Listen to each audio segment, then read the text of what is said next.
Kasabay nga ng pagpasok ng bagong taon ay ang muling pagkakaroon ng aktibidad ng Bulkang Mayon. Nananatili namang nakaantabay ang PHIVOLCS sa sitwasyon nito. Kumuha po tayo ng update hinggil dito. Nasa linya ng telepono si Nomer Corporal. Una sa balita. Nomer?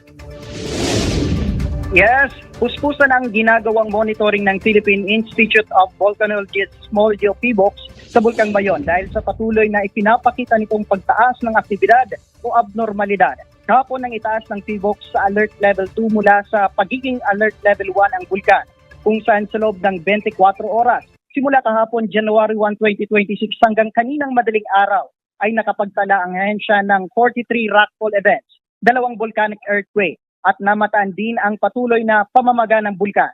Kasunod nito, nagpalabas na rin ang provincial government ng Albay ng kautusan sa mahigpit na pagbabawal sa anumang aktibidad o pagpasok sa loob ng 6-kilometer permanent danger zone, kung saan pansamantalang isinara muna ang mga pasyalan malapit sa bulkan. Nakanda na rin ang mga lokal na pamahalaan sa posibleng pag-evacuate ng mga residenteng nakatira sa 6-kilometer to 7-kilometer extended danger zone, kung saan naka-alerto naman ang kapulisan sa Albay upang makatulong sa mabilisang pag-evacuate ng mga residente at pagbibigay ng impormasyon.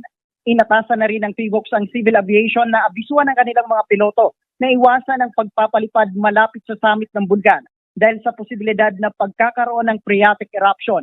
Samantala, nakahanda na rin ang mahigit 100,000 relief goods mula sa DSWD Bicol na ipapamahagi sa mga evacuee.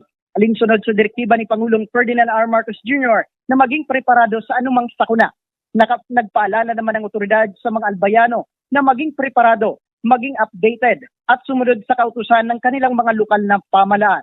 Yan muna ang update mula dito sa Legazpi City, Albay. Nauna sa balitang totoo at laging bago, Nomer Corporal. Alauna sa balita, Congress TV.